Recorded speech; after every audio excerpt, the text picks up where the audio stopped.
Who am I? I am Hollie Louise Houston, and welcome to my channel. My channel is about my own personal experiences through this journey.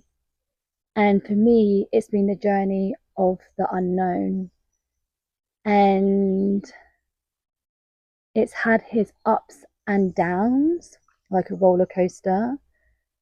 But I'm very grateful for where I am now.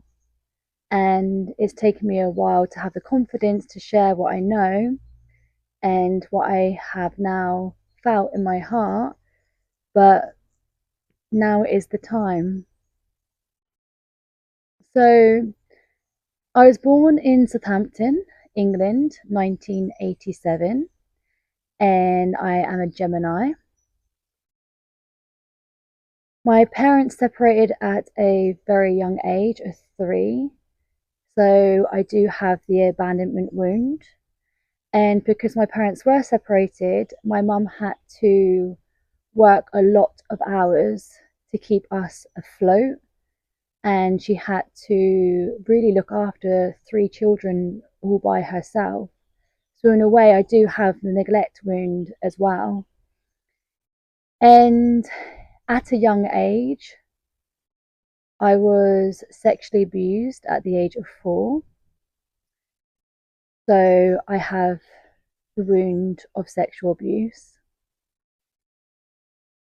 And for me, because of that wound and the abandonment and neglect wounds, I found that from a very young age, I felt depression. So already at the age of 12, I was on the streets drinking alcohol to the point I was being sick, falling over the floor, not remembering who I was or what I was doing.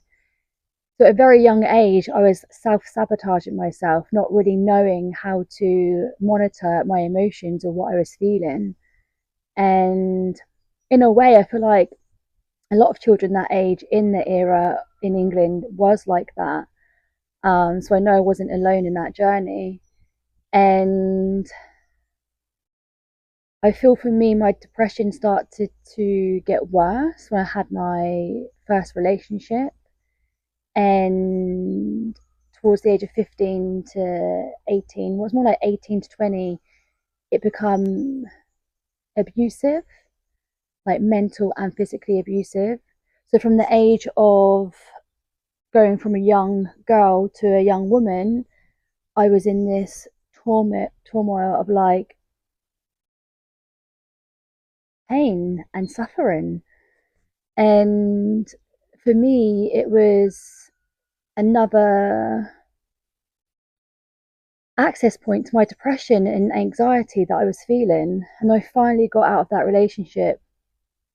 I then started to explore with other men. And I found that this journey was also painful because I kept being rejected. And then at the age of 20, I was drugged and then raped by 2 men at the same time. So again, I attracted another sexual abuse wound. And for me, that was the nail on the coffin.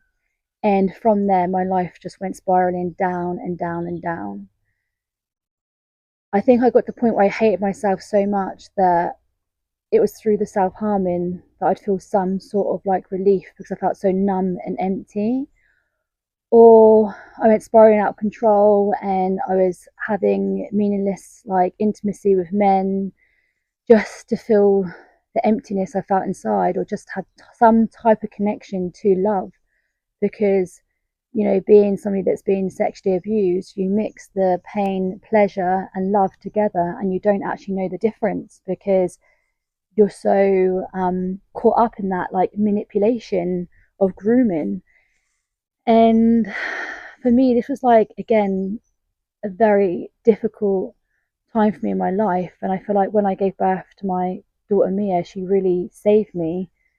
But it was a temporary save because even though I loved her so much, and I always say she was my fallen angel that was here to rescue me, I still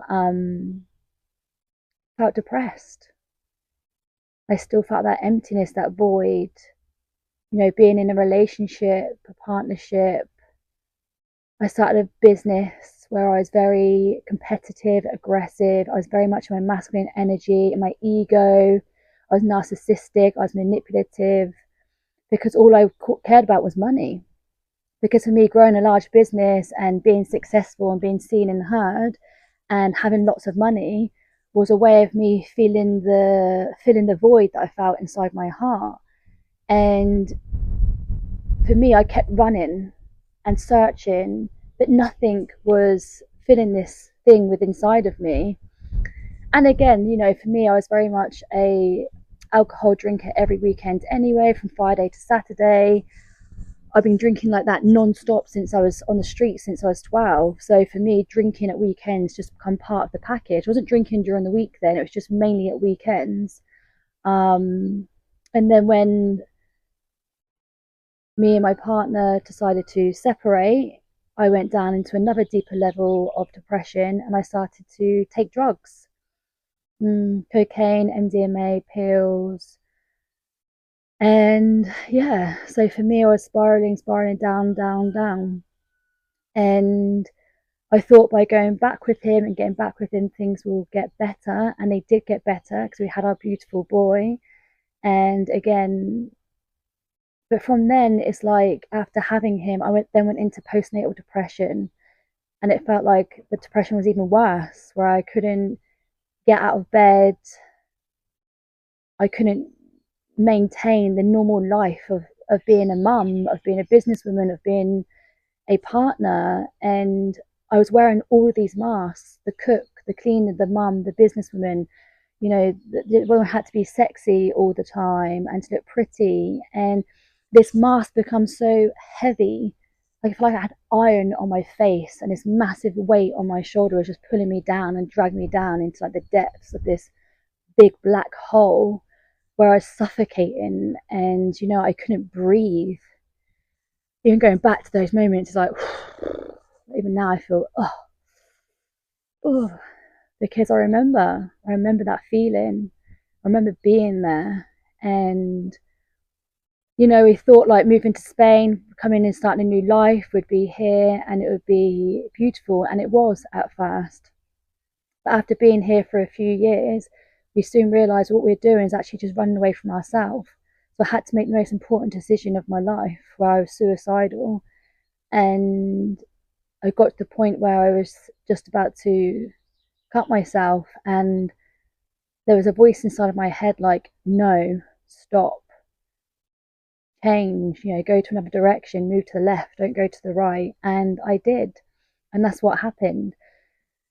So really, this is about my journey of going from the darkness, the depths of hell, into the pain of suffering where there's emptiness and nothingness and loneliness, into embodying all the emotions that are possible to become the person I am now, the one that's sat here in front of you now, that's being vulnerable and like opening my heart to you all so that you can feel like what I feel now, being in this present moment. And it's through those moments of like the unknown and through the moments of those death processes that I found a key to my heart, and I opened that door to other aspects of myself that was lost in darkness.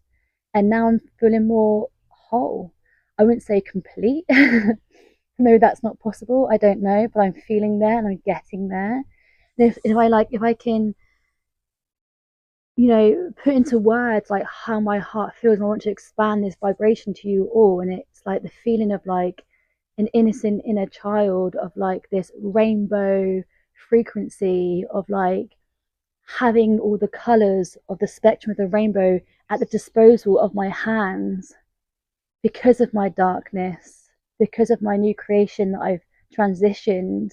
And now me being able to be an conductor of an orchestra and being able to create my own reality with all these rays of colors, and me being the creator itself, it's like magical. Because even though there's parts of me that's still in the void, there's still parts of me that do feel emptiness and loneliness and nothingness, but also sadness and depression and stress and anxiety, there's also another part of me that's learning to live with those things and to embody those things. So I then become one with those things. And then when they do come back into my reality, I'm able to sit with them, be in stillness, be in silence, and to flow with whatever has to come. So this is me here now.